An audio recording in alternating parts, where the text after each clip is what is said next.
மனைவியுடன் தாம்பத்தியம் நீண்ட காலம் சிறக்க என்ன செய்யலாம்? மனைவி என்பவள் கணவனுக்கும், கணவன் என்பவன் மனைவிக்கும் வாழ்க்கை என்ற வண்டியில் அச்சாணிகள். அச்சாணி இல்லாத வண்டி தடம் புரளும்.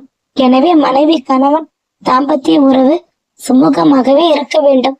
தாம்பத்தியம் என்பது நமது முன்னோர்கள் புனிதமாக தான் பார்த்தார்கள். கோவில்கள் உள்ள சிற்பங்கள் எதை சித்தரிக்கிறது? தாம்பத்தியம் சார்ந்த நூல்கள் அக்கால கட்டங்களில் மிக அதிகமாக வெளிவந்துள்ளது. இப்போதுதான் அது தவறாக சித்தரிக்கப்படுவதால் அது சார்ந்த அறிவை தேடுவதிலும் கற்பதிலும் தயக்கம் ஏற்படுகிறது. மனைவியை கணவனும், கணவனை மனைவியை முழு திருப்தி அடைய செய்ய வேண்டும். இல்லையெனில் அது குடும்பத்தில் மறைமுக சிக்கல்களை ஏற்படுத்தும்.